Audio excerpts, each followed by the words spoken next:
If you believe in the Bible, you know that people can be possessed by demons. We say someone is possessed when his will is completely overtaken by a will other than his own. The outside entity then has full control over the person's body and can make that body do or say whatever the controlling entity wants. Demon possession still exists today.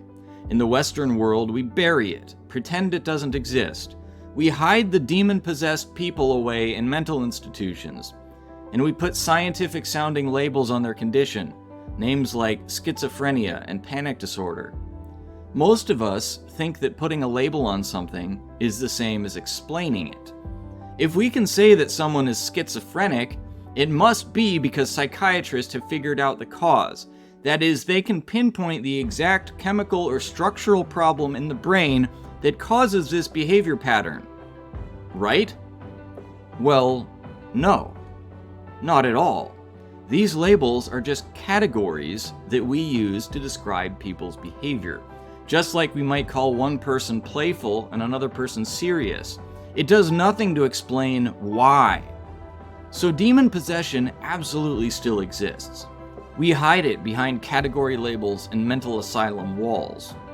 But even so, complete possession is an extreme case. Relatively few people are demon-possessed, but just about all of us are demon-influenced to a greater or lesser extent. Now, I'm going to explain what that means in a moment, but first I want to get clear on an important question. How do we know that someone is demon-possessed? Well, in the Bible, demon-possessed people tend to publicly humiliate themselves, shout curses and profanities, intentionally harm their bodies, such as by cutting themselves with rocks and stepping in fires, have convulsions and seizures, and they have intense hatred for Jesus and anyone who follows Jesus. Now this begs the question, how many people in our society humiliate themselves, spew profanities, mutilate their own bodies, have convulsions or involuntary tics, hate Jesus and those who follow him? Chances are, you know someone like that personally. It's rampant in our society. However, it would not be entirely accurate to say that these people are demon-possessed. After all, most of them can keep it together well enough that they can handle a 4-hour shift at Starbucks without shouting curses and throwing venti lattes at customers. Possession is just the most extreme case of influence. Most of us are not possessed, but we are all influenced by forces outside ourselves. Psychologists have come up with other labels for the less extreme manifestations of demonic influence. For example, obsessive-compulsive disorder. To quote directly from the Mayo Clinic, obsessive-compulsive disorder is a disorder that causes unwanted thoughts and fears, called obsessions, and repetitive behaviors, called compulsions, that interfere with daily life. Just reading that definition begs the question, why would anyone have unwanted thoughts? Why would you think things that you don't want to think? Same question with the compulsive behavior. Why would you behave in a way that you do not want to behave?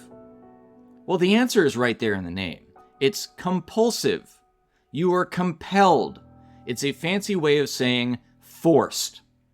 In other words, some will outside of your own is forcing you to do something that you do not want to do. Or in the case of unwanted thoughts, something is forcing thoughts into your mind that you do not want to think about. Sounds a lot like possession, doesn't it? But it's only a partial possession. A person with OCD is constantly fighting a battle of wills. It's his will against the will of the demon or demons who are trying to control him. He's fighting to retain control over his mind and his body. But it's not just people who have gone to a psychologist and been formally given the label of OCD who have this problem. We all do. The truth is, we are all surrounded by spiritual entities all the time. Some of these entities are good and have our best interests in mind. Some of them do not. Both sides try to influence us. That old cartoon image of the angel sitting on one shoulder and the devil sitting on the other has some truth to it.